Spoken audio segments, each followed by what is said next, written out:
የተፈጥሮ አደጋዎች፣ የእሳት ገሞራዎች፣ የጎርፍ አደጋዎች፣ የመሬት መንቀጥቀጥ፣ ከፀሐይ በታች የሚንቀሳቀሱ ነገሮች መለዋወጥ፣ ልክ ምድር እንዳረጀች አይነት ማሳየቱ በአሁኑ ዘመን ትውልዱ እግዚአብሔርን ቃል በሚቃረን መንገድ በብዛት የመቆሙ ዘመኑን መዋጀት ማለት ክፉን ከመልካም ለይቶ እግዚአብሔር አምላክ በሚደሰትበት መንገድ መራመድ ራሱ ወሳኝነት አለው። ወደ እርኩሰት ዓለም ስልጣኔ ውስጥ ገብቻለሁ ብሎ ወደ መሰየጠን ውስጥ መግባት፣ እንደዚህ አይነት ነገሮችን ቤተክርስቲያን ማስተማር ድርሻ አለባት። ሌላው ደግሞ ቤተክርስቲያን ከዚህ ሁሉ ትታደጋለች ተብሎ ተስፋ የሆነች በኢየሱስ ክርስቶስ ሞትና ትንሣኤ ላይ የተመሰረተች ቤተክርስቲያን ያለችበት ገደብ አልባ ችግሮች አንዱ ችግር ይፈታል ሲባል በሌላ ውስጥ መግባት፣ ትውልድ እየጠፋ ነው የሚል መልእክት ማስተላለፍ፣ አማኞች ተስፋ መቁረጥ፣ መንግስታት መፍትሄ ለመፈለግ ሚሊዮን ዶላሮች እየመደቡ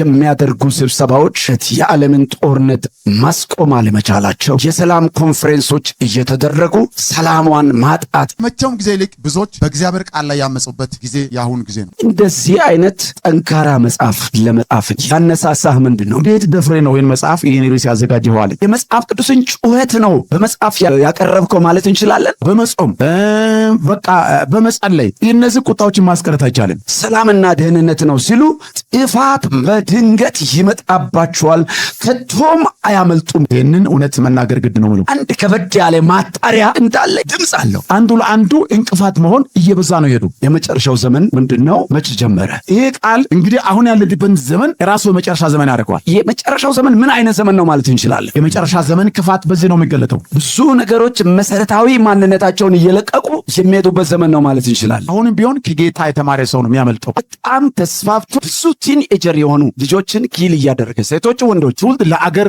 አልሚ እንደሆነ አይፈልግም። ያንን ግሩፕ እንደ እግዚአብሔር ቃል አገነስት ማድረግ አስፈላጊ ነው። ከአንድ ደስ የሚያሰኝ ከሚመስል ነገር ጀርባ ያለው ነገር ነገ ሊያመጣ ያለው ነገር ጥፋት ካሁኑኑ አውቆ ከወዲህ አውቆ ራስን ለማስመለጥ መንገድ መቀየር ማለት መንቃት። ሴቶች ደግሞ በሚገባ ልብስ ራሳቸውን እንዲሸልሙ አዛለው።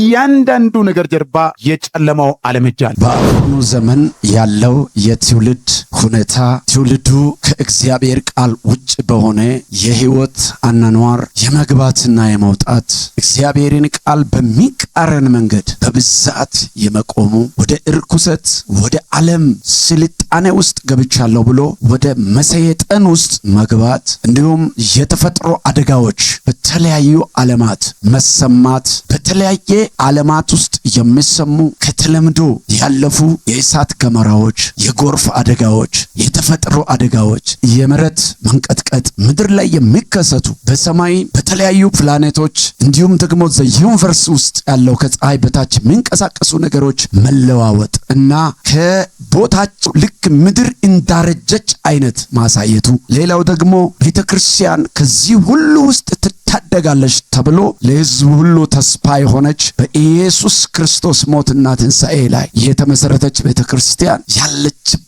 ገደብ አልባ ችግሮች አንዱ ችግር ይፈታል ሲባል በሌላ ውስጥ መግባት እንዲሁም የአማኞች ተስፋ መቁረጥ በተለያየ ሁኔታና ልክ ጻድቅ ሎጤ ነፍሱን በኃጢአተኞች አስጨነቀ እንደሚል ለብዙ በጽድቅ ለጸኑ ሰዎች በዛና በዚህ የተነሱ ጦርነቶች የበዙ ችግሮች እንዲሁም በተለያየ ዓለም ያሉ መንግስታት መፍትሄ ለመፈለግ ብሎ በብዙ ሚሊዮን ዶላሮች እየመደቡ የሚያደርጉ ስብሰባዎች በምንም አይነት የዓለምን ጦርነት ማስቆም አለመቻላቸው፣ የተለያዩ የሰላም ኮንፈረንሶች እየተደረጉ ነገር ግን ዓለማችን ሰላሟን ማጣት እየባሰ መሄዱ፣ የዘር የጎሳ የተለያዩ ድብልቅልቅ የወጡ ውጥንቅጦች የዘመናችን ችግሮች እንዲሁም ደግሞ ጦርነቶች በዚህ ሁሉ ውስጥ በምናልፍበት ጊዜ ይህ ዘመን ከፊት ምን አይነት ጊዜ ያስተናግዳል የሚለውን ለማስተዋል በጣም እጅግ ከባድ ጊዜና ዘመን ላይ እንገኛለን። በዚህ እና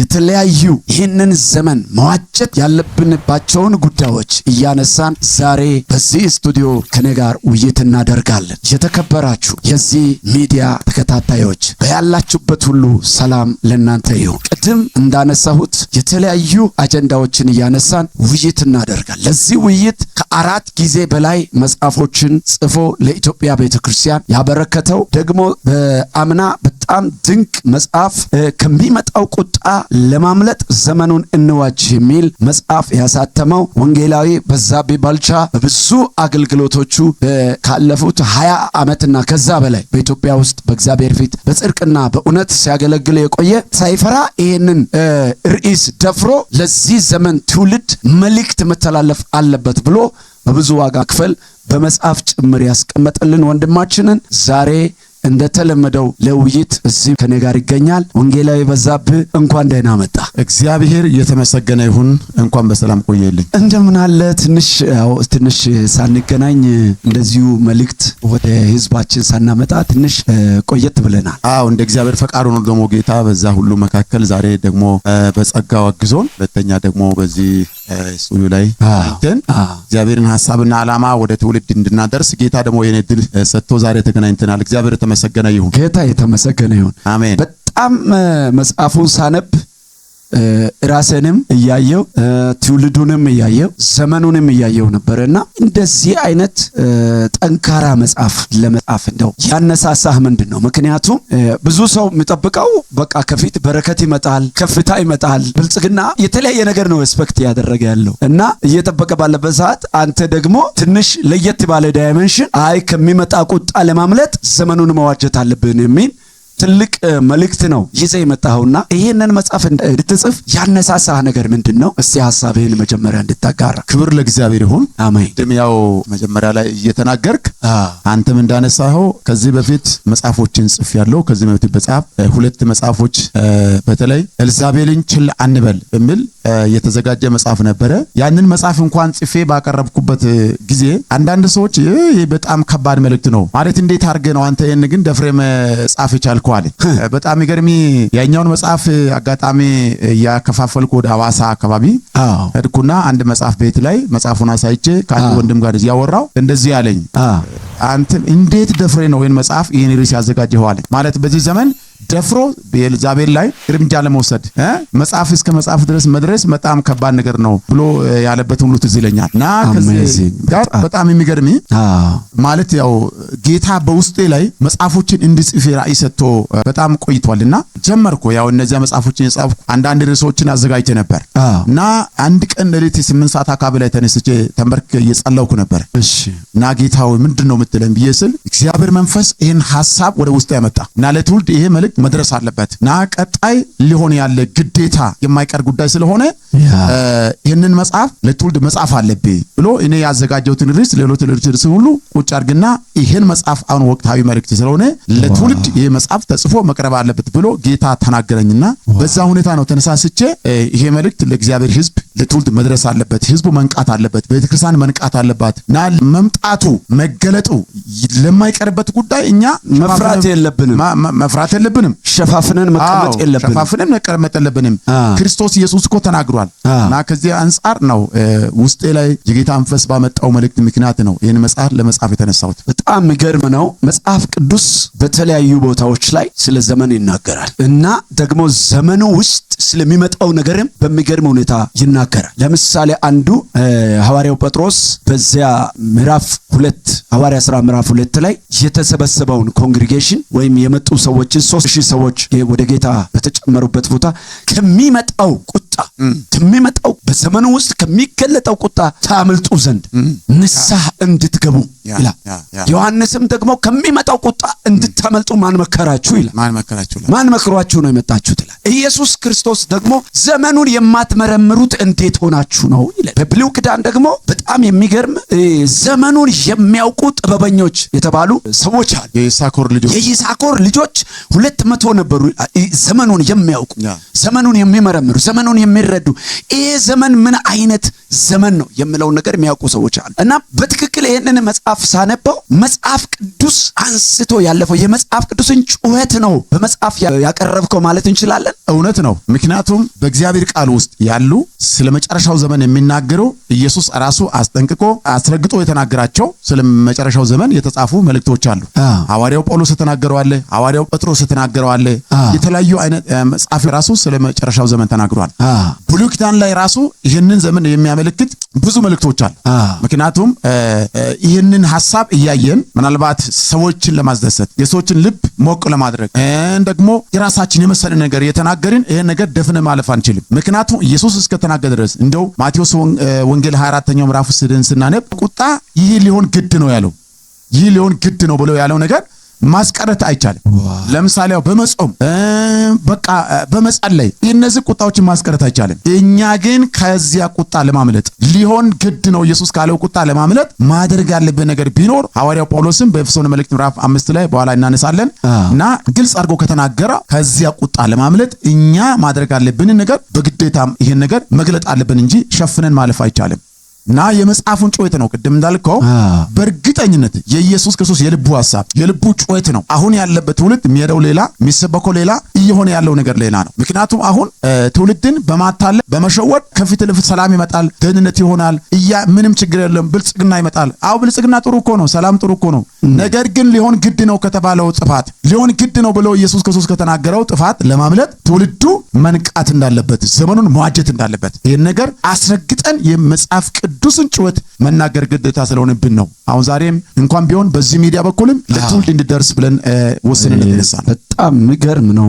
ውስጤ በጣም ይሰማኛል። አንደኛ ተሰሎንቄ ምዕራፍ 5 ከቁጥር 3 ላይ ያለውን ቃል ነው የተጠቀምከው እንደ ርዕስና ምንድን ነው የሚለው?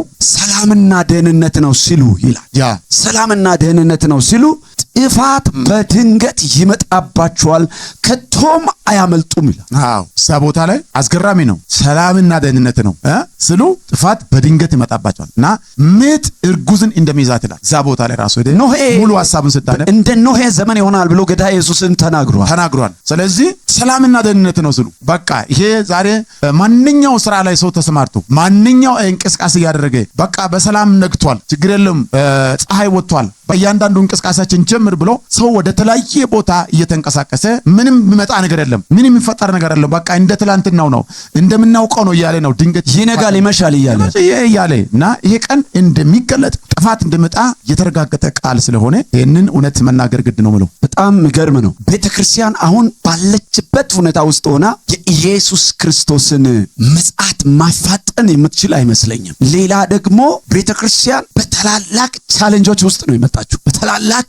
ውጣ ውረዶች ውስጥ ነው የመጣችው። በዛ ስደት ውስጥ፣ በዛ ፈተና ውስጥ፣ በዛ ከአይምሮ በላይ የሆነ ጭንቀትና አበሳ ውስጥ ከአይምሮ በላይ በሆነ ደግሞ በእግዚአብሔር እርዳታ ቤተክርስቲያን ከመሰደድ አልፋ የመንግስት ቁንጮ ለመያዝ በምድር ላይ ያሉ መንግስታትን ወደ መምራት ደረጃ ድረስ ቤተክርስቲያን መጣለች። ቤተክርስቲያን ወደ ነጻነት ዘመን ከመጣች በኋላ በኢትዮጵያ ኮንቴክስትም ስንመለከት በ50ዎቹ በ60ዎቹና በ70ዎቹ የነበረች ቤተክርስቲያን እስከ 80ዎቹ ድረስ ያለች ቤተክርስቲያን በከፍተኛ ስደትና አበሳ ውስጥ አልፋለች። በዛ ውስጥ ግን አብዝታ በስታለች፣ አብዝታ ሰርታለች፣ አብዝታ ወንጌልን ለማድረስ በቅታለች። የዛሬዋ ቤተክርስቲያን ግን ፈጽሞ በሆነ ነጻነት ውስጥ ገብታ የቀድሞ ክብሯንና የቀድሞ የመብዛት አቅሟን እንዲሁም ደግሞ በተለያየ ሁኔታ ውስጥ አልፋ ወንጌልን የማድረስ ተአምራትን የመግለጥ አቅሟ እያጠረ መሄዱ የሆነ አንድ ከበድ ያለ ማጣሪያ ከፊት እንዳለ የሆነ ድምጽ አለው። ያ እውነት ነው፣ ወሳኝ ነገር ነው። በጣም የሚገርመው አንድ የመጽሐፍ ቅዱስ ክፍል ላይ ስንመለከት እንግዲህ ማቴዎስ ወንጌል ምዕራፍ 25ን ስናነብ ኢየሱስ ክርስቶስ ስለ 10ቱ ቆነጃጅቶች የተናገረው ቃል አለ እና ያ ቃል አሁን ያለንበትን ዘመን የሚያመለክት ቃል ነው። ምናልባት አንዳንዶች ይህንን ነገር በእስራኤል ዘመን ያለፈ ለእስራኤሎች የተነገረ ቃል ነው እና አሁን ያለችው ቤተክርስቲያን አይመለከትም ብሎ ይናገራሉ ሰምቻለሁ። እና ማቴዎስ 5 ላይ ስለ 10ቱ ቆነጃጅቶች ግማሹ አምስቶቹ ሰነፎች አምስቶቹ ልባሞች እና ሆነው አምስቶቹ ዘይትና መብራት ሳያዘጋጁ ዝም ብሎ የተቀመጡ እና ሁለተኛ ደግሞ ሌሎቹ መብራታቸውን ከዘይታቸው ጋር አሟልቶ የያዙ እንደሆኑ ይናገርና ጌታ ኢየሱስ ምሳሌ ተናገረ እና መምሰል ያለብን ዘይት ከመብራት ጋር አዘጋጅቶ ሙሽራው ሲመጣ ያንን ነገር ወዲያውኑ ለኩሶ እያበረው ከሙሽራው ጋር ወደ ሰርጉ እንደሚገቡ እንደተዘጋጁ ሙሽሮች ሁኑ ብሎ ተናገረ። እና እዛ ውስጥ አንድ የተረዳሁት ነገር ምንድነው? አሁን ያለንበት ዘመን ላይ ያለች ቤተክርስቲያን እንደ ሰነፎቹ እንደ አምስቶቹ ሰነፎች በሌላ ነገር የተጠመደች፣ በሌላ ነገር የተያዘች፣ መብራት እና ዘይት ሳታዘጋጅ በሌላ ነገር በህንፃ ግንባታ በቃ ገንዘብን በማከማቸት በተለያየ ነገር በፖለቲካ ነገር ውስጥ መግባት እንደው ብዙ ሰዓቷን ብዙ ጊዜዋን ሁሉ ለምድራዊ ነገር ላይ በማዋል ግን ኢየሱስ ክርስቶስ የተናገረው ወሳኝ ነገርን በመዘናጋት ዛሬ የሰይጣን መንግስት መድፈር ሲገባት መዝረፍ ሲገባት በኃይል መያዝ ሲገባት ከመያያዝ ይልቅ መከፋፈል ደግሞ በፍቅር ከመጽናት ይልቅ ይሄ ማለት በዘረኝነት መከፋፈል አንዱ ለአንዱ እንቅፋት መሆን እየበዛ ነው ሄዱ።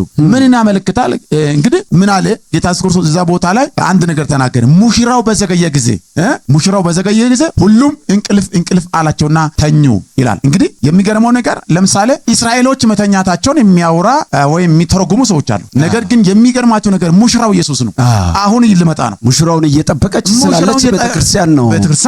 ስለዛ ነው የምናገረው። እና ሙሽራው በዘገየ ጊዜ እንቅልፍ አላቸውና ምን ተኙ ብሎ ተናገረ። እና እንግዲህ በተኙበት ወቅት ነው ሙሽራው የመጣው። ሁሉም ወይ ግማሹ ነቅቶ አይደለም፣ ግን ከዛ በኋላ ሁካታ ሰሙና ግማሾቹ እንግዲህ ያው ሁሉም ተነሱ።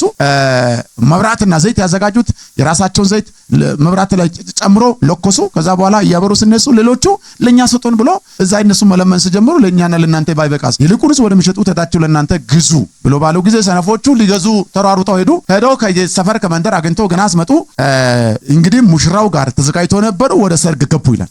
በሩ ተቆለፈ ይላል። ከዛ በኋላ የመጡት በር ላይ ቆሞ አንኳኩቶ እባክህ ያስገባን ብሎ ሲሉ እውነት አላውቃችሁም እኔዱ ይላቸዋል ይላል። ስለዚህ ዋናው ነገር ምንድነው? አሁን እንቅልፍ አለ። ሙሽራው መዘገየቱ እንቅልፍ አምጥቷል። እና ይሄ በመዘገየቱ ውስጥ ያለ እንቅልፍ አለ። ያንን ነገር ግን የነቃች ቤተክርስቲያን ናት መምጣቱ አይቀርም ብላ እንግዲህ ዘመኑን ለመዋጀት የምትነሳውና ጳውሎስም ከዚህ ጋር አያይዞ አንድ የተናገረው ነገር አለ። ምንድነው?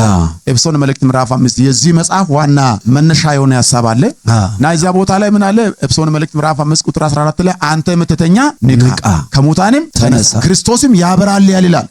ይልና ቀጥለው ምንድነው ብሎ እንግዲህ እንደ ጥበበኞች እንጂ ጥበብ እንደሌላቸው ሳይሆን እንዴት እንድትመላለሱ በጥንቃቄ ተጠበቁ፣ ቀኖቹ ክፎች ናቸውና ዘመኑን ዋጁ፣ የጌታ ፈቃድ ምን እንደሆነ አስተውሉ እንጂ ሞኞች አትሁኑ አለ። ስለዚህ አሁን በጣም የሚገርመው ነገር የጌታን ፈቃድ አለማስተዋል፣ ብዙ ሰዎች በሞኝነት መውጣት መግባት ጥበበኛ መሆን ሲገባው በዚህ አይነት ሁኔታ ሰው ይዞ ያለበት ዘመን ነውና ስለዚህ ይህን መጽሐፍ እንግዲህ ባገኙት አጋጣሚ ሰዎች በጣም እየተጠቀሙ ይገኛሉና ዋናው ነገር ዘመኑን ለመዋጀት የሚጠቅም እንዴት መዋጀት እንዳለባት ቤተክርስቲያን ዘመንን እንዴት መዋጀት እንዳለባት እንዴት መመላለስ እንዳለባት የሚያስረግጥ ብዙ ሐሳቦች ይዟልና ያን ነገር አሁን በደት ትንሽ ያው እናየዋለን። ምገርም ነው መጽሐፉ ከይዘቱ ሁሉን ነገር ወደ ውስጥ ገባ ብለን በደንብ እንመለከታለን። በተለያየ መንገድ ይህንን መጽሐፍ ለሚፈልጉ ሰዎችም በእኛ በኩል ማድረስ እንችላለን። ይቻላል። እኔ አሁን ለማንሳት የፈለኩት እስቲ የመጨረሻው ዘመን ምንድነው መቼ ጀመረ የሚለውን ሐሳብ ብናነሳ በጣም የሚገርመው ነገር እግዚአብሔርን ቃል ስናነብና ስናጠና የእግዚአብሔር ቃል እያንዳንዷን ነገር እውነት ያስቀምጣል። ለምሳሌ አሁን አንዳንዶች እንደሚያስቡት መጨረሻ ዘመን ማለት ኢየሱስ ክርስቶስ ዳግም ከመጣ በኋላ የሚጀምር ነው ብሎ ሊያስቡ ይችላሉ። ከኢየሱስ መምጫ በኋላ የሚጀምር ነው፣ ኢየሱስ ከተገለጠ በኋላ የሚጀምር ነው ብሎ ሊያስቡ ይችላሉ። የሚገርመው ነገር ግን የቤተክርስቲያን ዘመን በሙሉ የመጨረሻ ዘመን ነው። የመጨረሻ ዘመን ነው። ምክንያቱም አሁን ክርስቶስ ኢየሱስ ዳግም ሲመጣ ቤተክርስቲያንን ከዚች ምድር እንደሚያነሳ እናውቃለን። መጽሐፍ ቅዱስ ግልጽ ይናገራል። ከዛ በኋላ መጀመር አይደለም። ይሄ ነገር ግልጽ የሚያደርገው ምንድነው? ጌታ ኢየሱስ ክርስቶስ ራሱ ማቴዎስ ወንጌል 24 ላይ ሉቃስ 4 ላይ ሲናገር ደቀ መዛሙርቱ ኢየሱስን ጠየቁ፣ ምልክቶቹ ምንድናቸው? ስለምትናገረው ስለ መጨረሻው ዘመን አሉ። እና እኔ ከመጣ በኋላ ስለምፈጸም አሁን መጠየቅ ያስፈልጋችሁ ማለት ነው። ኢየሱስ ክርስቶስ በልዩ ልዩ ቦታ ላይ የምድር መንቀጥቀጥ፣ ጦርነት፣ ደግሞ ህዝብ ላይ መነሳት፣ መንግስት ላይ መነሳት፣ ቸነፈር፣ ቁጣ፣ ይሄ ሁሉ ፍቅር ማጣት ይመጣላል።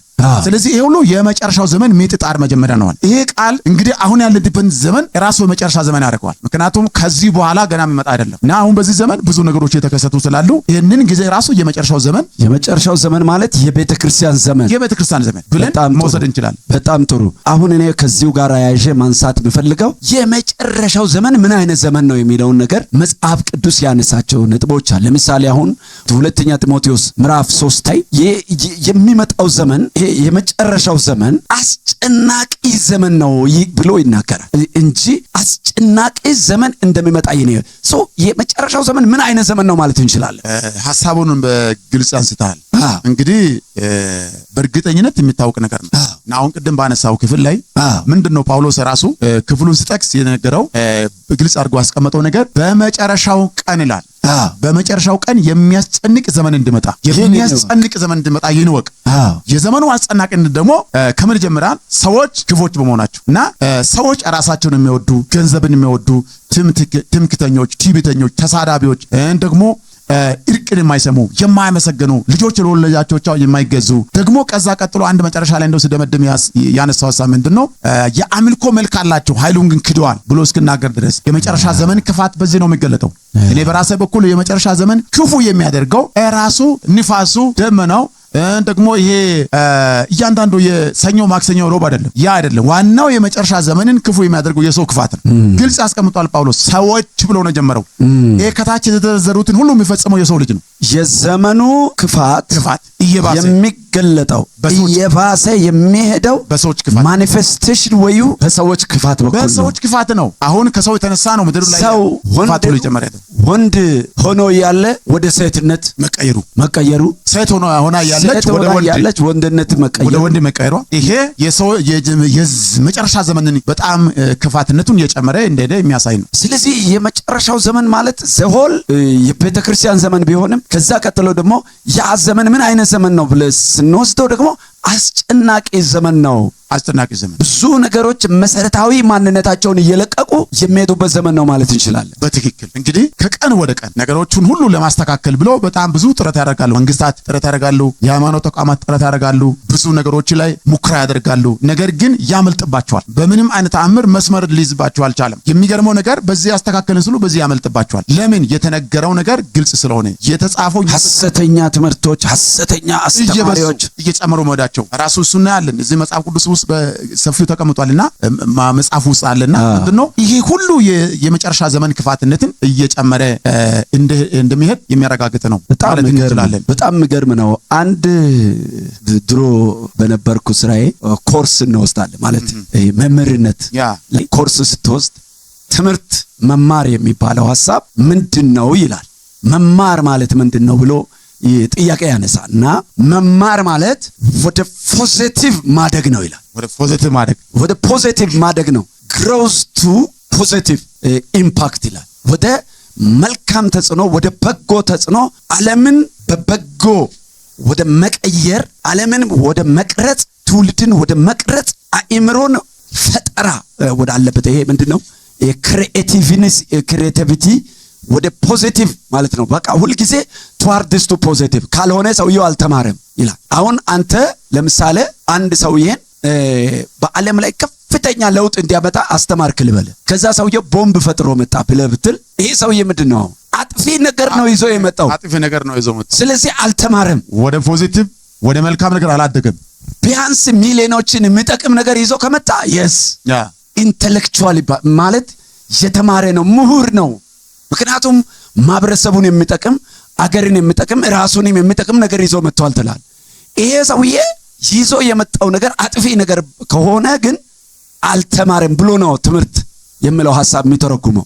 ዝም ብዬ መጽሐፍ ሳጠና የኛ ዘመን ህዝብ ወዴት ነው ያደገው? ወደ ኔጌቲቭ እግዚአብሔርን መውደድ ስትል እግዚአብሔርን ወደ መጥላት፣ የእግዚአብሔርን ቃል ወደ ማክበር ስትል እግዚአብሔርን ቃል ወደ መርሳት፣ ወደ መርገጥ፣ ወደ ማጣመም እያደገ ነው። ትውልዱ ወዴት እያደገ ነው የሚለው ማህበራዊ ሚዲያም እኮ አሁን ማህበራዊ ሚዲያ በራሱ እኮ ኢንሰንስ የተሰራው እኮ ለመልካም ነው። መጀመር እንደዚህ አይነት መልእክቶች ለዓለም እንዲደርሱ ሰዎች ኔትወርክ እንዲፈጥሩ በቀላሉ መረጃ መለዋወጥ እንዲሆን ነው። ነገር ግን ሰው ወዴት እየገለበጠ ተጠቀመ? ለዘፈን፣ ለዝሙት፣ ለእርኩሰት፣ ታይቶ ለማይታወቁ ክፋቶች፣ ወንጀሎች። ሰሞኑ ደግሞ በቃ ሞኝ ሁን የሚል ደግሞ ትምህርት መጥቷል። ሞኝ ሁን በቃ ጥበበኛ መሆን አያዋጣም። ምን የተማረ ጥበብ የሆነ ትልቅ ነገር የት ደረሰ? እስከ ዛሬ ድረስ ያስተማረ አስተማሪ ባዶ ሲቀር እስካሁን ድረስ ምንም በእግሩ በቻርከ እየሄደ ሰው የሰደበ ሰውዬ መኪና ገዝቷል፣ ቤት ገዝቷል። አንተ ቁጭ ብለሃል ሞኝ ሁን።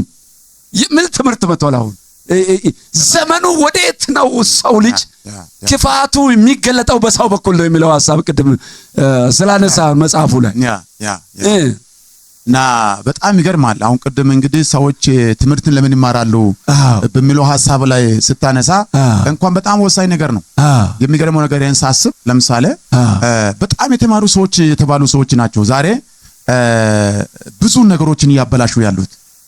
በተማሩት ልክ ትውልድን መጠቀም ሲገባቸው፣ በተማሩት ልክ አገርን መገንባት ሲገባቸው፣ በተማሩት ልክ ቤተክርስቲያንን መገንባት ሲገባቸው፣ እንደሞ ትውልድን መገንባት ሲገባቸው ወደ ማፍረስ የገቡ ወንድሞቻቸውን ወደ ማፍረስ እህቶቻቸውን ወደ ማፍረስ እንደሞ ሌላው ወደ መግፋት ይሄ ዘመኑን ክፋት የሚገልጽና በጣም ይገርማል። አሁን መማር ያለብን ከክርስቶስ ነው። መማር ያለብን ከወንጌል ነው። አሁንም ቢሆን ከጌታ የተማረ ሰው ነው የሚያመልጠው። አሁንም ቢሆን እያንዳንዷ ነገር ተምረህም እንደገና መማር ያስፈልጋልና እንግዲህ እግዚአብሔር አምላክ ለትውልድ ማስተዋል እንዲሰጥ እየጸለይን ሐሳብ እየተመካከርን እንቀጥላለን። አሜን። እስቲ ዘመንን መዋጀት ዘመኑን በጣም በጥልቀት ባንገልጸው አሁን ባለው ልክ ዘመኑ እየሆነ ባለው ልክ ባንገልጸው ይሄንን ዘመን ግን ያው እንዳልከው ጌታ ኢየሱስ እንደተናገረው ጠቅላላውን ቁጭ አርጋ ተፈጽማለች። እንደው ይሄንን አንስተን እንደው ወደ መጽሐፉ እንግባ። ኢየሱስ የተናገረው 100% ተፈጽሟል። ፈንታሌ ነው የሚባለው። በፈንታሌ የሚባለው እዚህ አፋር ክልል ላይ ያለ ኃይለኛ የእሳት ገሞራ ፍንዳታ ተከስቷል። ይሄ ከተጻፈው አንዱ ነው። ህዝብ ላይ ይነሳል፣ መንግስት ላይ ይነሳል። እስከ ጎጥ ድረስ ከኢትዮጵያ ከሀገራችን እንኳን ብንነሳ በጎሳና በዘረኝነት ተከፋፍለን ድሮ ተጋብተው አብረው የሚኖሩ ሰዎች ዛሬ በእርስ በርስ መጠራጠር ላይ ናቸው። ወደ መለያየት ደርሰዋል። እርስ በርሱ ቡና እስከማይጠጡ ምግብ እስከማይበሉ እርስ በርስ እኮ ቤተዘመድ የሆኑ ሰዎች ተከፋፍሉ። እንዲህ አይነት አደጋ ቤተክርስቲያን እያስተናገደች ትገኛለች። አገር እያስተናገደች ትገኛለች። መልእክቶች ተፈጽመዋል። እንዲሁም ደግሞ ወደ 17 የሚደርሱ ምልክቶች የመጨረሻው ዘመን ምልክቶች ሐዋርያ ጳውሎስ የተናገራቸው አንድም ሳይቀር እነዚያ ምልክቶች በሙሉ ሆነዋል። ስለዚህ ምን እንላለን? ነው የመጨረሻዎች መጨረሻ እንደው መጨረሻ ዘመን ብለው በሚለው ብቻ ሳይሆን የመጨረሻዎች መጨረሻ ላይ ልክ አንድ የሆነ 5 ደቂቃ እንደቀረ አይነት አይሰማን? በትክክል። ምክንያቱም አሁንም እንደ እግዚአብሔር ቃል እንደሚናገረው ደግሞ እያየን እንዳለ ነው። በእርግጠኝነት የጌታ ኢየሱስ ክርስቶስ መምጫ በደጅ ነው ያለው። ያንን ነገር ነው እንድንዘናጋ የሚያደርጉ ሁኔታዎች በጣም በዝቷል፣ ሰብቷል። አታላይ መልእክቶች፣ ብዙ አደነጋጋሪ ነገሮች፣ ይህን ነገር እንዳና የሚያደርጉ በጣም ብዙ ነገሮች አሉ እና ይህንን ነገር አይናችን ተከፍቶ ማየት ከቻልን በእውነት ዘመኑን ከሚዋጁ ትውልድ ቁጥር እንገባለን። ራሳችንም ትውልዳችንም ቤተክርስቲያናችን ለማስመለጥ አሁን ካለንበት ተነስተን እንኳን ወደፊት አሁን ያለው ሁኔታ ፍንቱ ወርገን ለማየት መንፈሱ ስንጠይቀን አይናችን ተከፍቶ ወዲያውኑ ራሳችን ወደ መለወጥ፣ ራሳችን ወደ ማዘጋጀት፣ ራሳችን ወደ ማየት መግባት እንችላለን። ጊዜው መጨረሻ ዘመን ነው። ሁሉ ነገር አልቋል። ምክንያቱም አሁን ቅድም እንዳልከው ከኢትዮጵያ ጀምሮ እስከ ውጪው ዓለም ድረስ ያለው ነገር እያንዳንዱ ለምሳሌ የርኩሰት ጥግ፣ የክፋት ጥግ፣ የጣዖት አምልኮ ጥግ ይሄ ሁሉ ተመልሶ እየተስፋፋ መጥቷል። አውሬው ራሱን በቃ እየገለጠ ነው ያለው። ስለዚህ ለዚህ ይሄን እያየን እንዴት ዝም እንላለን? ሰሞኑ እንደው የእግዚአብሔር ሰው ንግግሩ ያንተን ሰሞኑ ፈረንሳይ ላይ አደባባይ ላይ 4-5 ጣዖታት ብዙ ሺህ ህዝብ በቪዲዮ ራሱ ማስቀመጥ ይቻላል። የተከሰተው ሰሞኑ የተደረገ አደባባይ አምልኮ ባለፈው በዓለም አቀፍ ኦሎምፒክ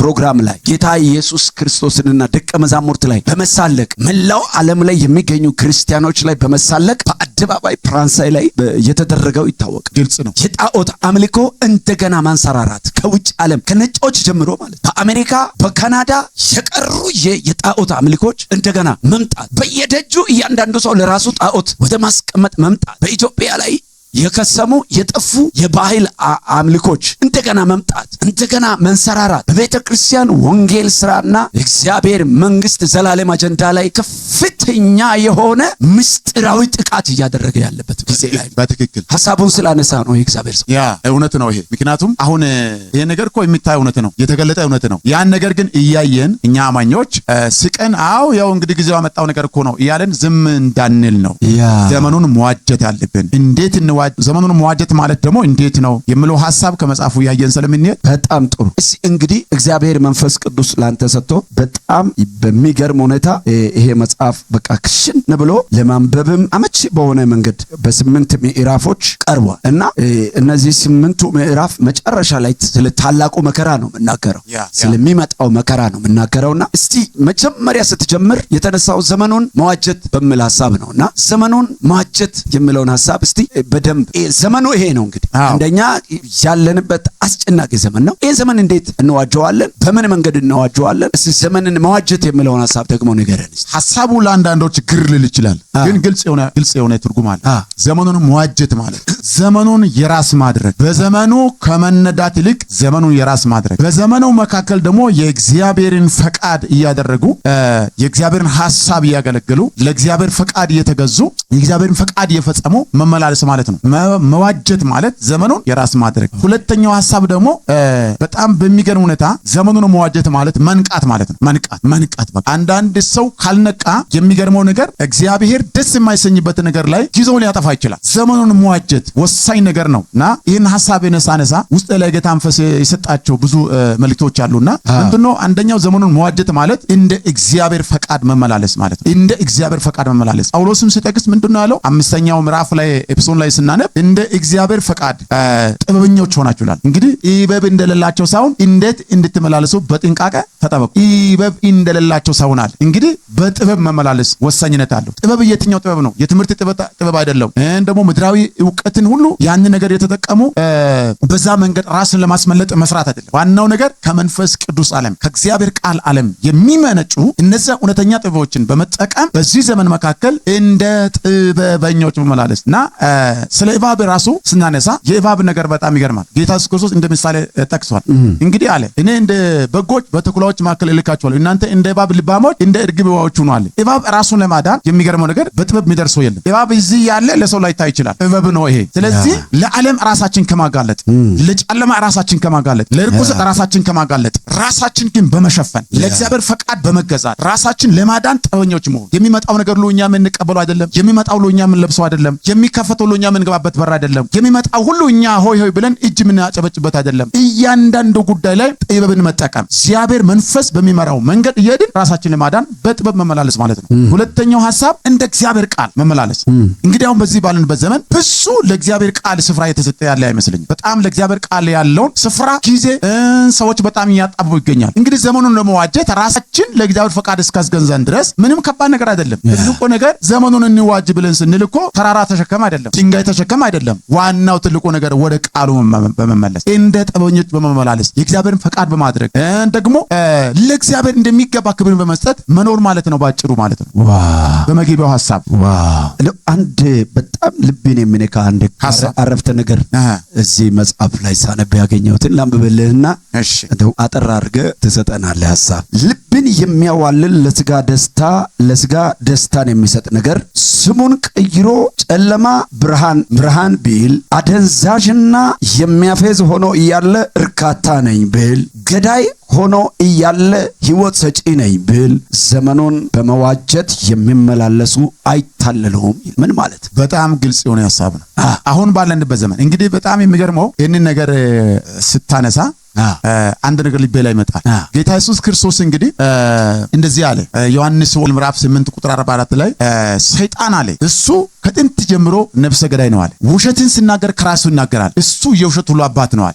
ስለዚህ ብዙ ሰዎች ከእግዚአብሔር እውነትና ከጽድቅ መንገድ እንዲወጡ ሲፈልግ ሰይጣን የሚያመጣው ነገር ቢኖር ምንድነው? ሕይወት የሚያጠፋ ነገር፣ ሕይወት አዳኝ ነው፣ ጠቃሚ ነገር ነው ብሎ ከኋላው ግን ሞትን ደግሶ ከፊት ለፊት ሕይወት ሰጪ ነው ይላል። ከኋላው በኩል ጥፋትን ደብቆ ከፊት ለፊት ምንድነው? ይሄ እርካታ ነው፣ ደስታ የሚሰጥ ነገር ነው ይላል። ለምሳሌ ያንን ነገር ሰዎች ዛሬ ባለንበት ዘመን ትውልዱ ካልነቃ ሰይጣን እንደዚህ አይነት አስተምሮቹን ትውልድን በመጠቀም የተማሩ ሰዎችን በመጠቀም በተለያየ በሃይማኖት ተቋማት ላይ ያሉ ሰዎችን በመጠቀም እንዲህ አይነት ትምህርቶችን ይዞ ሲመጣ አማኞች አይታለሉ። የጸና ልብ ያላቸው ሰዎች አይታለሉም። ሕይወት ሰጪም አለመሆኑን ያውቃሉ። ጨለማ ነው ግን ብርሃን ነኝ፣ በቃ እኔን ተከተለኝ ብሎ ይመጣል በተለያየ መንገድ። ስለዚህ ያ ነገር ሁሉ የነቁ ሰዎች ግን ይነቃል፣ ያልነቁ ሰዎች እውነትም ብርሃን ጨለማ ይሆናል፣ ጨለማ ብርሃን ይሆናል። የሚገል መርዝ ደግሞ ሕይወት ሰጪ ሆኖ ወስዶ ሊበሉ ይችላሉ፣ ሊሞቱ ይችላሉ። ስለዚህ ባጭሩ እንግዲህ በእንደዚህ አይነት መንገድ ሰይጣን ውሸትን ሲናገር ከራሱ ስለምናገር ከምለው ሐሳብ ተነስተን ስንመለከት ሰዎችን የሚያጠፋ ነገር እያመጣ ግን ጠቃሚ ነገር አስመስሎ ገንዘባቸውን፣ ጊዜያቸውን፣ ጉልበታቸውን እንዲጨርሱና ግን መጨረሻ ላይ በጥፋት ጎዳና ላይ እንዲወድቁ ሊያደርጋቸው ስለሚችል በጣም የሚገርም አገላለጽ ነው። በአሁኑ ሰዓት አሁን ቅርብ ጊዜ የሰማሁት አንድ መረጃ አለ እና በኢትዮጵያ ትምህርት ቤቶች በተለይ በከተማ ሃይስኩሎች ባሉበት አካባቢ ብዙ ነገር እየሆነ ነው። ድሮ እናውቃለን በኮሌጅና በዩኒቨርሲቲ አካባቢ ብዙ ነገሮች እንደሚሆኑ እናውቃለን። አሁን ግን በጣም በሚገርም ሁኔታ ትውልድን የሚገል ዘመኑን በሙሉ ጨለማ የሚያደርግ አካሄድ አሁን አንተ ባልከው መሰረት ለምሳሌ እየቀረበን ለምሳሌ አይምሮ ማደንዘዝ በራሱ ምንድን አሁን ደስታ ነው? ደስታ አይደለም፣ ሰላም የሚያሳጣ ነው። ግን ብዙ ሰዎች ለምሳሌ በየሐኪም ቤት ራሱ አይ ቲንክ ትራይፋናዶል ይባላል፣ አይ ዶንት ኖ ስሙን በሚገባ ጠርቻለሁ አላውቅም፣ ግን እየወሰዱ ነው ትምህርት ቤት የሚገቡት ይባላል። ለምሳሌ ትምህርት ቤት የሚገቡት ለምንድን ነው? ለመደንዘዝ። ይሄ ሴቶች አሉ፣ ወንዶች አሉ አሁን ይሄን የሚያደርጉ አይምሯቸውን የሚያደነዝዝ ይህን እጽ ወስዶ ነው ትምህርት ቤት የሚገቡ። ትምህርት ቤት ግን ትምህርት ለመማር ሄዳሉ። ይሄ በጣም በአሁኑ ሰዓት ተስፋፍቶ በጣም ብዙ ቲንኤጀር የሆኑ ልጆችን ኪል እያደረገ ሴቶች፣ ወንዶች ማጨስ አሁን አይምሮ ያደነዝዛል። እሺ ምንድን ነው ትርጉም? መጠጣት አይምሮን ያደነዝዛል። ለጥቂት ጊዜ ደስታን የሚሰጥ እዚህ ጋር ለስጋዊ ደስታን የሚሰጥ ተብሎ ስለተዘ እነዚህ ማታለያዎች ሰይጣን ይሁን ስጋቸው ፊት ለፊት አቅርቦ ነገር ግን ዘመናቸውን እየገደለ ነው የሚለውን ሐሳብ እንደው ለማንሳት ያይል ነው። አንተ ስታወራ የመጣልኝ ውስጤ በጣም ትልቅ ነገር ነው። ምክንያቱም ምንድነው ቅድም እንዳልኩት ነው። ምክንያቱም ሰይጣን 24 ሰዓት ሙሉ ይሰራል። ትውልድ እንዲያመልጥ አይፈልግም። ትውልድ በረከት እንዲሆን አይፈልግም። ትውልድ ለአገር አልሚ እንዲሆን አይፈልግም። እዚህ የተነሳ እያንዳንዱን ውሸት እየቀመመ ከአንዱ ወደ አንዱ ያሰራጭ። ዛሬ እንኳን በእጃችን በያዝነው በእነዚህ በስማርት ስልኮች፣ በኢንተርኔት፣ በተለያየ መንገድ፣ በዩቲዩብ፣ በፌስቡክ፣ በተለያየ መንገድ ዛሬ ከአንዱ ወደ አንዱ ለማሰራጨት ለሱ ቀላል መንገድ ሆኗል።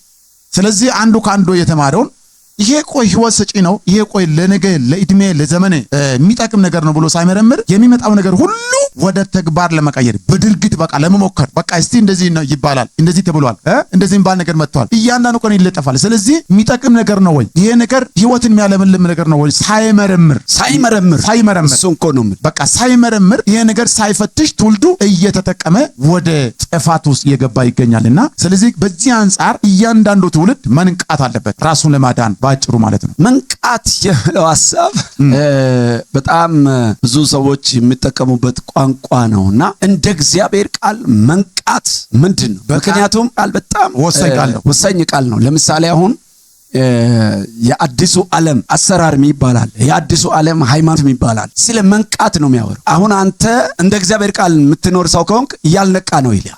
እና የነቃ ትውልድ ነኝ ይላል ራሱ መልሶ እንደዛ ይናገራል። ለምሳሌ የነቃ ትውልድ ነኝ ብሎ የሚለው ሰውዬ ምንድነው? ስለ ሴክስ ማውራት መንቃት ነው። በቃ አውቀናል። ስለ ጣዖት አምልኮ ማውራት መንቃት ነው። አዲሱ ዓለም ሃይማኖት ወይም የአዲሱ ዓለም ትምህርት የሚባል ፕሪሚሲኒዋ የሚባሉ ሴክሬት ግሩፕ የሚመራ ራሱን ወደፊት የሚገልጥ ይሄ አስፈላጊ ከሆነ እንደ እግዚአብሔር ቃል በጣም በዚህ ዘመን ልናወራውና ልንዘጋጅበት የሚገባው አንድ ወሳኝ ነገር አለ። ከጀርባ እየተሰራ ያለ ነገር በመንግስታት ጀርባ አለ፣ ከሃይማኖት ጀርባ አለ።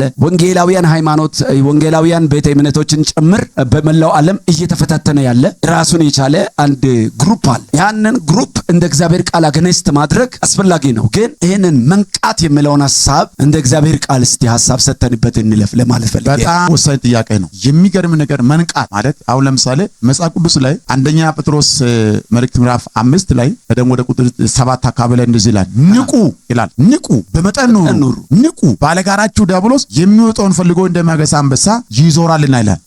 መንቃት ማለት እነዚያ በዓለም ያሉ ሰዎች እንደ ዕውቀታቸው እንደምናገሩት እነሱ የሚናገሩት እንደነበረ ይሁንና እንደ እግዚአብሔር ቃል ግን መንቃት ማለት ከአንድ ነገር ጀርባ ያለውን ጥፋት ከወዲሁ አውቆ ራስን ለማስመለጥ ማዘጋጀት ማለት። ከአንድ ነገር ጀርባ ያለውን ጥፋት፣ ከአንድ ግሩፕ ጀርባ ያለው፣ ከአንድ ንግግር ጀርባ ያለው፣ ከአንድ እንቅስቃሴ ጀርባ ያለው ነገር፣ ከአንድ ስጦታ ጀርባ ያለው ነገር፣ ከአንድ ደስ የሚያሰኝ ከሚመስል ነገር ጀርባ ያለው ነገር ነገ ሊያመጣ ያለው ነገር ጥፋት ካሁኑ አውቆ ከወዲያው አውቆ ራስን ለማስመለጥ መንገድ መቀየር፣ ራሱን ከዚያ መጠበቅ ማለት መንቃት ባጭሩና የእግዚአብሔርን ፈቃድ በሚገባ መረዳት የእግዚአብሔርን ቃል በቀድሞ በአሁኑና በሚመጣው ዘመን የሚያመጣውን የህይወትን ኃይል መረዳት እና አክሽን መውሰድ መሆን ይችላል። በትክክል አክሽን መውሰድ ሰንስ ማድረግ ለምሳሌ አንድ እንትን አለ እና እኛ ሀገር ላይ እኛ ሁላችን እንግዲህ ገጠር አካባቢ ላይ ስላደግን አንዳ ነገሮች እናውቃለን።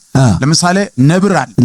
ነብር ለምሳሌ ፍየልና በግ ሁለቱ ጫካው ሳር ይበላሉ። ነብር ግን የተደበቀበት የሚገርመው ነገር በግ ቀደም ብላ የሆነ ሽታ አፍንጫ ውስጥ ይገባል። ነብር አለ እዚህ አካባቢ ላይ። ስለዚህ በአይን አይታይም፣ ግን እዚህ አካባቢ ላይ ነብር አለ። ሽታውን ታውቀዋለች፣ ትረዳለች። ከዚህ በኋላ ትነቃለች። ገዳይ አለ እዚህ አካባቢ ላይ ገዳይ አለ፣ የሱ መብል ሊሆን ነው፣ የሱ ራት ሊሆን ነው ብላ ወዲያውኑ የሱን ጠረን ወደ አፍንጫዋ ሰንስ ካደረገች በኋላ ያን ነገር ካሸት በኋላ ወዲያውኑ እግራው ጭኝ ብላ እስከበት ድረስ ነው የምትሄደው። ፍየል ግን ምንድነው የሚሆነው መሰለ? የሆነ ነገር እስቲ ምን አለ እዚህ አካባቢ ላይ ያለ ትንሽ ወደ ኋላ ሮጥልና እንደገና መጥቶ ይቃኛል። ወደ ነብሩ እየተጠጋ ይላል። እንደዚህ እየተጠጋ መጨረሻ ላይ ወደ ኋላ ትንሽ እንደሚሄድ መስሎ አሁንም እስቲ ምንድነው ይለው 3 ጊዜ ሲዞር ነብሩ ቁጭ ብሎ ወደ እሱ ሲጠጋ እየተጠጋ ሲመጣ በቃ ወዲያውኑ ቀጨም አድርጎ ይዞ ለራሱ በልቶ ራቱን ጠግቦ ይሄዳል። እና እንደዛ አይነት ነገር አለ። መንቃት ማለት እንደ በግ ወዲያውኑ ሽታውን አውቀች ነቃችና ገዳይ አለ፣ ስለዚህ ከዚህ ስፍራ መሄድ አለብኝ ብላ ራሷን ታስመልጣለች። እና መንቃት ማለት እንደዚህ አይነት እንደሆነ ነው የሚገባኝ። የተከበራችሁ እና የተመረጣችሁ ከባድ ርዕስ ነው የምናወራው። በዚህ ርዕስ ችላችሁ እየተከታተላችሁኝ እንደሆነ ተስፋ እናደርጋለን እና እግዚአብሔር ይባርካችሁ። ይህንን መልእክት ሰብስክራይብ፣ ላይክ፣ ኮሜንትና ለምትወዷቸው ሰዎች ደግሞ እንዲሁም ለሌሎች ማህበራዊ ሚዲያዎች ሼር በማድረግ ከኛ ጋር አብራችሁ የዚህን ዘመን በጣም ከፍተኛ ዲስትራክሽን ውስጥ ላለችው ለዚህ ለዘመናችን ቤተክርስቲያንና ለትውልዳችን መልእክተኛ ሆናችሁ ከኛ ጋር እንድትሰለፉ በታላቅ አክብሮት እንጠይቃችኋለን። ሰላም ለእናንተ ይሁን። ውይይታችንን አልጨረስንም፣ እንቀጥላለን። የእግዚአብሔር ሰው አንድ 4 ሐሳቦችን ዘመን በመዋጀት በሚል አንስተሃል። ከነዛ ውስጥ አንዱ እንደ እግዚአብሔር ፈቃድ መመላለስ የሚል አለ። ሁለተኛው ደግሞ እንደ የማይገባንን ሳይሆን የሚገባንን ማድረግ የሚል ሐሳብ አለ። ሶስተኛው ደግሞ እንደ ጥበበኞች መመላለስና የመጨረሻ ያነሳው ሐሳብ ደግሞ ምንድነው? ወደ እግዚአብሔር ቃል መመለስ የሚሉትን 4 ሐሳቦችን ዘመኑን ለመዋጀት አስቀምጠሃል። እዚህ ውስጥ በጣም ኢምፕሬስ ያደረገኝ 4ቱም በጣም የዘመናችን የሚመለከቱ ጉዳዮች ናቸው። የሚገባንና የማይገባን የሚለው ሐሳብ ምን ለማለት ተፈልጎ በጣም ግልጽ የሆነ የዛሬ የውይይታችን መጨረሻ ሐሳብ እናደርገውና በሚቀጥለው ደግሞ እንቀጥላለን። እግዚአብሔር የተመሰገነ ይሁን። በጣም ይገርማል። እና አማኝ እንደ አማኝ በብርሃን መመላለስ አለበት። ለአማኝ በጨለማ መመላለስ አይገባም። ለአማኝ ጣዖትን ማምለክ አይገባም። ለአማኝ ዘረኝነትን ማራመድ አይገባም። ለአማኝ የፍቅር አልባሽ ሕይወት መኖር አይገባም። አማኝ የሚገባው ነው ማድረግ ሲባል መጽሐፍ ቅዱስ የሆነ እግዚአብሔር ቃል የሚያዘውን ማድረግ። ለምሳሌ የአይዛብን መንገድ መከተል፣ ከአይዛብ ጋር አይዛብ ሆኖ መኖር፣ ስድብ፣ ጥላቻ፣ ክፋት፣ እነዚህ ሁሉ ለተመረጥን ለኛ ለብርሃን ልጆች የሚገቡ ነገሮች አይደሉም። እነዚያ ነገሮች በእኛ ህይወት ላይ ሁሉ ጊዜ እየጎሉ ከታዩ እየሰፉ እየጨመሩ ከሄዱ በሚገርም ሁኔታ ምንድነው ምን ሆነው? መጽሐፍ ቅዱስ አንድ ነገር ይናገራል። አንደኛ ዮሐንስ መልእክት ወስደን ስንመለከት ኃጢአትን የሚያደርጉ ከዲያብሎስ ነው ይላል። የእግዚአብሔር ልጆችና የዲያብሎስ ልጆች በዚህ የተገለጡ ናቸው ይላል። ለእግዚአብሔር ክብር የማይገባ ነገርን ሁሉ ጊዜ እንደ ተፈቀደለት አይነት ነገር እያደረጉ መመላለስ የእግዚአብሔር ልጅ ከመሆን ልክ የዲያብሎስ ልጅ ያደርገናል። ስለዚህ የማይገባ ነገርን እንግዲህ ለይተን እንድናውቅ ብዙ ጊዜ ወደ እግዚአብሔር ቃል እውነት መመለስ ያስፈልገናል። እና የማይገባን አሁን ቅድም አንስታል እና ሐሳቡን መጀመሪያ ላይ እስራኤል የሚገባውን ያደርግ ዘንድ ዘመኑን የሚያውቁ ጥበበኞችና አስተዋዮች የሳኮር ልጆች 200ዎቹ ነበሩ ይላል። አንደኛ ዜና 12:32 ላይ ስናነብ እና ያ ክፍል ላይ ስናነብ እንደዚህ ግልጽ ያስቀምጣል። የማይገባውን እንዳያደርጋል ግን የሚገባውን እንዲያደርጉ ፍቅር፣ መያያዝ፣ ደግሞ ለወንድሞች ማሰብ፣ ከዘረኝነት መከፋፈል፣ ጉቦ ከመቀበል፣ ወንድምን ከማስለቀስ፣ ከጥፋት የተለየ ህይወትን መኖር ለኛ የማይገባን ሳይሆን የሚገባን መኖር። ስለዚህ እንደሚገባ መኖር እስራኤል የሚገባው ማድረግ ያን ዘመን በመዋጀት እንዲኖሩ የሚያደርጉ ሰዎች ነበሩና ዛሬ እግዚአብሔርን ቃል በመታዘዝ የሚገባን እንድናደርግ ወሳኝ ሐሳብ አለ።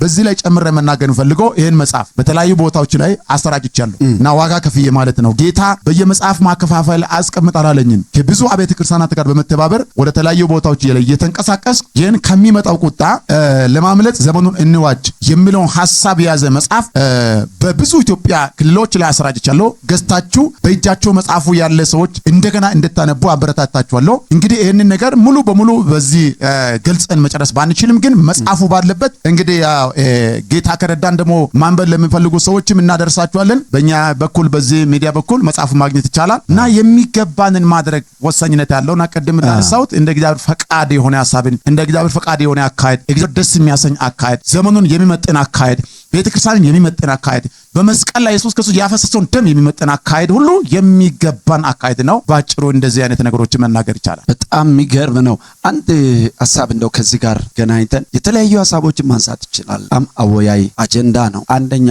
ጢሞቴዎስ ምዕራፍ 2 ከቁጥር 9 እስከ 11 ያለው ሴቶች ደግሞ በሚገባ ልብስ ራሳቸውን እንዲሸልሙ አዛለው ይላል እና ከእፍረት ጋር ትልበስ ይላል እዛ ቦታ። ይሄ አለባበስ ራሱ የሚገባና የማይገባ ተብሎ ሊለይ ይችላል። በግልጽ ነው በእርግጠኝነት እና አሁን ለምሳሌ እንግዲህ እኛ የብርሃን ልጆች ነን። መጽሐፍ ቅዱስ ኤፌሶን መልእክት ምዕራፍ ቅድም 5 ላይ አንድ አስገራሚ ነገር አስቀምጧል እና እነሱ እናንተ ቀድሞ ጨለማ ነበራችሁ ይላል፣ አሁን ግን በጌታ ብርሃን ናችሁ ይላል። እንግዲህ በጨለማ ድሮ ሲመላለሱ የነበሩ ሰዎች የሚለብሱት አለባበስ፣ የሚኖሩበት ሕይወት፣ የሚውሉበት ውሎ ያ ነገር ወደ ብርሃን መንግስት ከመጣን በኋላ እኛን አይመለከትም። ከዛ አለፍ ብሎ እንደዚህ ይላል፣ እነሱ በስውር ስለሚያደርጉት ነገር እንኳን መናገር ነውር ነው እንላለን፣ ግን ይልቁን ግለጡት እንጂ ይላል። ግለጡት ይላል። አሁን እኛ ምን ገልጠው ለዚህ ነው ግለጡት፣ ሸፋፍናችሁ አትለፉ ስለምን ነው ምን ገልጠው። ስለዚህ ለአማኝ የሚገባ አለባበስ አለ፣ ለአማኝ ወንዶች የሚገባ አለባበስ አለ፣ ለአማኝ ሴቶች የሚገባ አለባበስ አለ እና ሐሳብ እንደምመላለስ እኛ መመላለስ አንችልም፣ እነሱ እንደሚለብሱት መልበስ አንችልም። ስለዚህ በሚገባ ልብስ ራሷን ትሸፍን ብሎ መጽሐፍ ቅዱስ ግልጽ ካስቀመጠ እንደፈለኩ ሆናለሁ፣ በሰውነት ላይ መብት አለኝ፣ እኔ እንደዚህ መሆን መብት አለኝ፣ እንዴት እንደዚህ ደግሞ ታከራላችሁ ታከብዳላችሁ ማለትም አለ። ይሁን እንጂ እኛ ደግሞ ቃሉ ነው የምናስቀምጥ። በእርግጠኝ ቃሉ በሚያዘው መንገድ የሚገባ ለሴቶች የማይገባ አለባበሳል እና ይቅርታ አድርግልኝ በመጀመሪያው መጽሐፌ ላይ በመጀመሪያው ኤልዛቤልን ቸላ አንበል በሚለው መጽሐፍ ላይ በጣም በስፋት የተቀመጠው አለባበስ ዙሪያ ላይ ለወንዶች አለባበስ በሴቶች አለባበስ ውበታችንን ይጨምረው ራቁታችን መዳደር የኛ ውበት የክርስቶስ ኢየሱስ መንፈስ ነው። የኛ ውበት የክርስቶስ ኢየሱስ ህልውና። ስለዚህ ያ በዛ መጽሐፍ ላይ ራሱ ስለ አለባበስ ስለማይገባ አለባበስ ለሴቶች በተለይ ለክርስቲያን ሴቶች የማይገባ አለባበስን በጣም በስፋት አንስቻለሁና ይሄን አሁን ስላነሳኝ ነውና እንግዲህ የማይገባንን ባለማድረግ ዘመኑን መዋጀት የሚገባንን በማድረግ ማለት እንደው ከሲምፕል አለባበስ ብንጀምር አሁን ዘመኑ አመጣሽ የሚባል ፋሽንን መከተል በጣም በሚያስገርምና በሚያስደንቅ ሁኔታ በየቀኑ በከተማችን የምናየው የሴቶች አለባበስ ቂጥ ያጣ ትክክለኛ ልብስ የተፈጠረው ሰውነትን ለመሸፈን ሳይሆን ለመሸንሸን ነው እንደተባለ አይነት ክርስቲያን መድረክ ላይ ቆሞ ጭምር ገላቸውን በማይሸፍን መድረክ ላይ አለ ነው ፓስተሮች ነን የሚሉ ሴቶች፣ ዘማሪዎች ነን የሚሉ ሴቶች የሚያመጡት ጣጣ በአውሳት ቤተክርስቲያንን እየጨረሰ ይሄ ደግሞ ከአለባበስ ይጀምርና በአለባበስ አይቆምም። ቀጥሎ ከአለባበሱ በአይንና በጆሮስ ስለሚያመጣቸው አደገኛ ነገሮች ውስጥ ወደ ዝሙት፣ ወደ አመንዘራነት ወደዛ ያመራ እና በጣም በሚገርም ሁኔታ ትውልዱ አመንዘራ የዚህ ዘመን ትውልድ ይላል። የዘማዊ ትውልድ ብሏል ጌታ ኢየሱስ ነው ያለው። ምልክትን ይሻል ዘማዊና አመንዘራ ትውልድ ብሎ ዘመንን መከተል ፋሽንን መከተል እንደ እግዚአብሔር ቃል ያልሆነ የማይገባ አለባበስ ራቁቱን ከተማ ውስጥ ሲሄዱ አለማፈር ያለ እፍረት በሚዲያ ላይ ያለ እፍረት በዚህ ላይ ነገሩ ያንተ ነው ያለህን ሪፍሌክሽን እንድታስቀምጥ ነው። አሁን ይሄ ዘመናችንን በጣም እያቆሸሸ ካለው አንዱ ሐሳብ ስለሆነ የማይገባ ነገር እየተደረገ ስለሆነ ነው የሚል አውና በጣም በሚገርም ሁኔታ አይን ስታወራ እያንዳንዱ ነገር ጀርባ የጨለማው ዓለም እጅ አለ። ቤተክርስቲያንን ለመዋጋት ትውልድን ለመዋጋት አገልጋዮችን ለመዋጋት የክርስቶስ ኢየሱስን ቤተክርስቲያን ለመዋጋት ሰይጣን በሚገርም ሁኔታ ምስጢራዊ በሆነ አካሄድ ይህንን ሁሉ ይፈበርካል። እና ይህንን ነገር ትውልዱ መንቃት አለበት። የትኛው ልልበስ? እኔ ክርስቶስ ኢየሱስ አገልጋይ ነኝ፣ እኔ ክርስቶስ ኢየሱስ ተከታይ ነኝ፣ የሱ መንፈስ አለብኝ ብለን ቅድም ቃሉ ላይ ግልጽ ያስቀምጧል። እንግዲህ እግዚአብሔርን ደስ የሚያሰኘውን እየመረመራችሁ ነው ምለው ክፍሉ ላይ ቅድም ባነገር ነው። ስለዚህ ያም ራሱ ግልጽ ኮል የሚያደርጉ እንደ ጥበበኞች እንጂ ጥበብ እንደሌላቸው ሳይሆን እንዴት እንድትመላለሱ በጥንቃቄ ተጠብቁ የሚለው ይሄን ጭምር ነው ታሳቢ የሚያደርጉ። ጥበብ የሌለው ትውልድ ሞኝ ትውልድ ዝም ብሎ የመጣውን ይለብሳል። ጓደኛው ስትለብስ ያየው ያ ነገር ለሱ የሚመች መስሎ በቃ ይተለብሳል። ይሄን ነገር ዘመናዊነት ይመስላችኋል፣ ጥበበኝነት ይመስላችኋል። ይሄ ነገር በቃ የሚጠቅም ነገር እየመሰለ ብዙ ትውልድ በዚህ የተዋጠ ይገኛልና የሰይጣን ምርት ነው፣ የጨለማው መንግስት ምርት ነው፣ እያመረተ ያቀርባል። ስለዚህ እኛ መመርመር አለብን። ዘመኑን መዋጀት ማለት ክፉን ከመልካም ለይቶ አለባበስም ጭምር በማስተካከል እግዚአብሔር አምላክ በሚደሰትበት መንገድ መራመድ ራሱ ወሳኝነት አለው። የመጨረሻ እንደው ሐሳብ እንድታነሳ የዛሬውን ፕሮግራም ለማጠቃለል የመጨረሻውን ሐሳብ እንድታነሳ የምፈልገው ቤተክርስቲያን ሚና የላትም በዚህ ጉዳይ ላይ፣ አባቶች ሚና የላቸውም በዚህ ጉዳይ ላይ። ትውልዱ መረን የሆነ እንደው በቃ የዘመኑ ያመጣው ነው ብሎ ዝም ማለት ነው። ቤተክርስቲያን አባቶች በዚህ ጉዳይ ላይ ቤተክርስቲያን በዚህ ጉዳይ ላይ ተነስተው በትክክል ለዚህ ጉዳይ መልስ የሚሰጡ እንዲሆኑ ምን መደረግ አለበት? ምን አይነት ምክር ታቀርባለህ? ማህበራዊ አንቂዎች፣ የተለያዩ ሰዎች፣ መንግስትስ በዚህ ጉዳይ ላይ መጀመሪያ ይሄ ነገር መጀመሪያ ያለበት ከቤተሰብ ይመስለኛል። ከቤተሰብ ከእናት ከአባት ለልጆቻቸው ትክክለኛ ምክር መስጠት የማይገባ ነገር እንዳለ ምክንያቱም አሁን ገንዘብ ከቤተሰብ በመቀበል ነው በዚህ አይነት ሁኔታ ላይ ልጆች የሚሰማሩ። ስለዚህ ብዙዎቹ ሁለተኛ ደግሞ ቀጥሎ በተለያየ መንገድ ከቤተሰብ ወጣ ባለ አካባቢ ቤተሰብን የማይሰማው አለ። ግን ያው ሁሉ ላይ እንትን ማለት ባይቻልም ከቤተሰብ ይጀምራል። እንግዲህ የእናት ምክር የአባት ምክር ያስፈልጋቸዋል። ልጄ ይሄ ላንቺ ጥሩ አይደለም፣ ይሄ ላንተ ጥሩ አይደለም፣ ስለዚህ ይሄ ነገር ለክርስቶስ ልጆች ጠቃሚ ነገር አይደለም ብሎ በመጀመሪያ በምክር በአስተምሮ ልጆችን መንገድ ማሳየት። ሁለተኛ ቤተሰብ አልፎ ቤተክርስቲያን የራሷ ድርሻ አላት በማስተማር ግልጽ ኃይልን መጠቀም አትችልም ቤተክርስቲያን። ስለዚህ ማስተማር ያስፈልጋታል። እንግዲህ በዚህ ዘመን እንግዲህ ትውልድን እያጠመደ ያለ ነገር፣ ትውልድን እያጠፋ ያለ ነገር፣ ትውልድን ወደ እርኩሰት፣ ወደ ክፋት፣ ወደ ጨለማ እየከተተ ያለ ነገር ምንድነው የምለው ነገርን በተለይ ቤተክርስቲያን ፕሮግራም ትንሿ ነገር አንስቶ በግልጽ በሆነ መንገድ ትውልድን ማስተማር ያስፈልጋል። እና አሁን ለነሱ የተለያየ አይነት መዝናኛዎችን ማዘጋጀት እንደነበረ ሆኖ ግን በቂ ትምህርት ባለባበስ ዙሪያ በቂ ትምህርት ሚዲያን በተመለከተ ፌስቡክን በተመለከተ ዩቲዩብን በተመለከተ ቲክቶክን በተመለከተ ማየት የሚገባቸው ነገርን እና ማየት የማይገባቸው ነገርን ለይቶ በማስቀመጥ ግልጽ በሆነ መንገድ በማሳየት እንደዚህ አይነት ነገሮችን ቤተክርስቲያን ማስተማር ድርሻ አለባት። ምክንያቱም የደም ዕዳ አለባት ካላስተማረች። የትውልድ እየጠፋ ዝም ካለ በጣም ብዙ ነገር ተጠያቂ ስለምትሆን ቤተክርስቲያን ኃላፊነት አለባት። እና እንግዲህ አባቶችም ደግሞ የሃይማኖት ተቋማት ያሉ የተለያየ አይነት ሰዎችም በቤተክርስቲያን ስለሚጠቃለሉ ሁሉም እነሱን ይመለከታቸዋል። ትውልድ እየጠፋ ነው የሚል መልእክት ማስተላለፍ አለ። እየጮኸ ነው። እባካችሁ ትውልድ እየጠፋ ታደጉ፣ ድረሱ። በምትችሉት ፍጥነትና መጠን የምችል ሁሉ ይነሳ። በቃ ጩኸት ይሰማ። ትውልድ እየጠፋ ትውልድ እየጠፋ በተለያየ መንገድ ትውልድ እየተሰረቀ ነው። በቃ ከእውነት መንገድ እየወጣ ነው። ከእድገት መንገድ እየወጣ ነው። ከሰላም መንገድ እየወጣ ነው። ከክብር መንገድ እየወጣ ነው። እግዚአብሔርን የፈጠረውን የሰማይና የምድር ገዢ እግዚአብሔርን ከማወቅም ወደኋላ እየጠፋ ነው ያለው። ስለዚህ ለትውልድ እንድንደርስ እግዚአብሔር በእውነት ይርዳ። አሜን። ስትከታተሉን የነበራችሁ በሙሉ የመጨረሻ እንደው መልእክት በዛሬዋ ጠቅለል አድርገህ የምታስተላልፈው መልእክት ካለ? በጣም ወሳኝ አንድ 3 ነገሮችን በአጭር ደቂቃዎች ውስጥ ጠቅለል አድርጌ ዛሬውን ክፍል አንድን እንጨርሳለን። በጣም እንግዲህ ይህንን ዘመኑን እንዴት እንዋጅ በሚለው ሐሳብ ላይ ቅድም ስለ እግዚአብሔር ቃል አንድ ሐሳብ አንስተናል እና ከመቼውም ጊዜ ይልቅ ብዙዎች በእግዚአብሔር ቃል ላይ ያመጹበት ጊዜ የአሁን ጊዜ ነው ቢባል ማጋነን አይሆን። እግዚአብሔር ልቡን ሐሳብ ለሰዎች የሚገልጠው በቃሉ በኩል ነው። ለእግዚአብሔር ቃል የማይታዘዝና በቃሉ ላይ የሚያመጽ ትውልድ ዘመኑን ማወቅና መዋጀት አይችልም። በዚህ ዘመን ብዙዎች የእግዚአብሔርን ቃል ወደ ጎን በመተው በራሳቸው ሐሳብ እየተመሩ የእውነትን መንገድ እየሳቱ ወደ ጨለማ ሲገቡ ይታያል። ሰይጣንም የሰው ልጆች የእግዚአብሔርን ቃል በመታዘዝ ሲመላለሱ ፍጻሜያቸው ሕይወት እንደሆነ ስለሚያውቅ ብዙዎች ከቃሉ መንገድ በማሳት የራሱን ሐሳብ እንዲቀበሉና ወደ ፍጻሜ ወደ ሞት ፍጻሜ እንዲገሰግሱ ያደርጋቸው ይገኛል። ከዚህ የተነሳ ለብዙዎች የእግዚአብሔርን ቃል መታዘዝ ለእግዚአብሔር ቃል መገዛት እንደ ተራራ ሆኖባቸዋል። ሰይጣንም እንዲህ ብሎ ይሰብካቸዋል። የእግዚአብሔር ሕግ እኮ ከባድ ነው፣ መጠበቅም አትችሉም። ስለዚህ ገብታችሁ ከምትነካኩ በዳር መቆም ይቻላል ያለ የውሸት አዋጁን ያሰማች። ግን እውነቱ እርሱ እንደሚለው አይደለም። ቃሉን ሰምተን ተግባራዊ የምናደርግበትና የምንጠብቅበትን ኃይልና ጸጋ የምናገኘው ከጌታ ኢየሱስ ክርስቶስና ከመንፈስ ቅዱስ ነው። ስለዚህ የእግዚአብሔር ቃል የሚናገረው እውነት አለ። ቃልም ሥጋ ሆነ ጸጋንና እውነትን ተሞልቶ በእኛ አደረ። እንዲሁም እርሱ ደግሞ በጌታችን በኢየሱስ ክርስቶስ ቀን ያለ ነቀፋ እንድትሆኑ እስከ ፍጻሜ ድረስ ያጸናችኋል ይላል።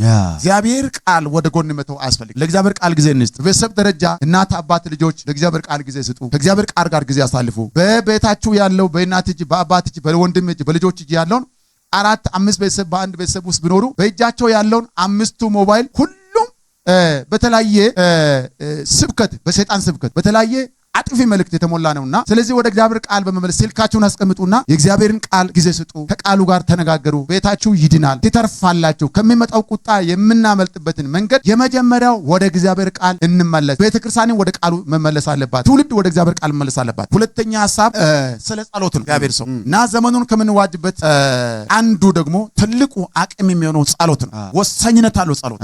ስለዚህ አሁን ያለው ትውልድ ጸሎት አይወድም። ጸሎት ጊዜ አይሰጥም። ይጸልይ ከማለት እንዘምር እንዝናና ቢባል በጣም ደስተኛ ነው። ስለዚህ እንንበረከክ፣ እንጸልይ፣ በእግዚአብሔር ፊት ስለ እውነት እንዋጋ። ጸሎት ትልቅ መሳሪያ ነው። መጽሐፍ ቅዱስ ሲናገር ኤፌሶን መልእክት ምዕራፍ 5 ቁጥር 18 ላይ ምንድነው የሚለው? እንግዲህ ስለ ጸሎት ሲናገር በመንፈስ ጸልዩ ይላል። በዚህም ሐሳብ ስለ ቅዱሳን ሁሉ እየለመናችሁ በመጽናት ሁሉ ትጉ ነው የሚለው። እንግዲህ በመንፈስ እየጸላችሁ ነው የሚለው። ጸሎት በመንፈስ ኃይል ይቻላል። ወደ ጸሎት እንመለስ። ቤታችን ጸሎት ቤት እናድርግ። ቤተክርስቲያናችን ጸሎት ቤት፣ ፓስተሮች፣ ወንጌላውያን፣ ሐዋርያት ኑሯችሁን ቤተክርስቲያናችሁን ጸሎት ቤት አድርጉ። አለበለዚያ ግን ይህን ዘመን መዋጀትና ከሚመጣው ቁጣ ማምለጥ አይቻልም። ስለዚህ ከዚህ ጋር አያይዤ የእግዚአብሔር ቃል ግልጽ የተናገረው አንድ እውነት አለ። የእግዚአብሔርን ቃል ሉቃስ ወንጌል ምዕራፍ 21ኛው ምዕራፍ ቁጥር 34 ላይ ስናደብ ነገር ግን ይላል በመጠጥና በስካር ስለ ትዳርን በማሰብ ልባችሁ እንዳይከብድ ያ ቀንም በድንገት እንዳይመጣባችሁ ለራሳችሁ ተጠንቀቁ። ነገር ግን አለ ከሚመጣው ቀን ለማምለጥ በሰው ልጅ ፊትን ለመቆም እንደተችሉ ስትጸልዩ ሁሉ ጊዜ ትጉ ብሎ ይናገራል። ከዛ ቁጣ ማምለጥ የምንችልበት ሁለተኛው መንገድ መጸለይ ነው። እግዚአብሔር ፊት ጸሎት እንድንጸልይ ጌታ ይርዳን። እንግዲህ ቀጥሎ ሶስተኛ ሐሳብ ላይ ዛሬውን ስናጠቃልል ሶስተኛው በክርስቶስ ኢየሱስ ፍቅር እንኖር። በዚህ ዘመን ፍቅር እየታየ አይደለም። በቤተክርስቲያን ውስጥ ፍቅር እየታየ አይደለም። በቤተሰብ ደረጃ ፍቅር እየታየ አይደለም። በዓለም አቀፍ ደረጃ ፍቅር የለም። ስለዚህ ፍቅር አጣን ማለት ፍቅር የሌለው እግዚአብሔርን አያውቅም ይላል ቃሉ ሲናገር። ስለዚህ ወደ እውነተኛው ፍቅር እንመለስ። እግዚአብሔር አምላክ ጸጋውን ያብዛልን። ይህን መጽሐፍ አግኝታችሁ በቤታችሁ ብዙዎች እንደገዛችሁ እርግጠኛ ነኝ። በተለያዩ ኢትዮጵያ ክፍላት ሀገሮች ላይ ዞሬ ይህን መጽሐፍ ብዙ ቦታዎች ላይ አስራጭቻለሁ። ገዝታችሁ ቤታችሁ ያስቀመጣችሁ ሰዎች ንቁ፣ እንደገና አንብቡ፣ ልጆቻችሁን አስነብቡ። እንደገና ያላገኛችሁ ሰዎች እንግዲህ በዚህ ሚዲያ ድራሻ ላይ ገብታችሁ ደግሞ መጽሐፉን የምታገኙበት ሁኔታ እናመቻቻለን። የእግዚአብሔር ጸጋ ከእናንተ ጋር ይሁን። የዛሬውን መልእክትን በዚህ እየጨረስን በሚቀጥለው ክፍል 2 ላይ ደግሞ ቀጣይ ሐሳብ ጋር ስለምንገናኝ የእግዚአብሔር ሰው ደግሞ የሚጨምረው ነገር አለ። በዚሁ ልናጠቃልል እያሰብን እንገኛለን። አመሰግናለሁ። እግዚአብሔር ዘመንን ይባርክ። ታንኪዩ በጣም እግዚአብሔር ይባርክልን። አሜን። የተወደዳችሁ እስካሁን ድረስ ቁም ነገር እየሰማችሁ እንደቆያችሁ ተስፋ አደርጋለሁ። ስለዚህ ይሄንን መጽሐፍ የምታገኙበትን ስልክ ከስር እናስቀምጣለን። በዛ ስልክ እየደወላችሁ መጽሐፉን እንድታገኙ በጌታ ፍቅር እናሳስባለን። እንዲሁም ደግሞ ይሄንን ሚዲያ ሰብስክራይብ፣ ላይክ፣ ኮሜንት፣ ሼር አድርጉ። ጌታ ኢየሱስ ይባርክ። ይሄ አላፊው ዘመን አያጥፋችሁ። ይሄንን አላፊው ዘመን በእግዚአብሔር ጸጋ ዋጅታችሁ የእግዚአብሔርን ክብር ከሚወርሱ ከሚሸለሙ ሰዎች እግዚአብሔር ያድርጋችሁ። ቤታችሁ፣ ኑሯችሁ፣ ህይወታችሁ የክብር ይሁን። በያላችሁበት ሁሉ የእግዚአብሔር ጸጋ ይብዛላችሁ። በሚቀጥለው እስከምንገናኝ ድረስ ሻሎም፣ ሰላም ለእናንተ ይሁን። አሜን።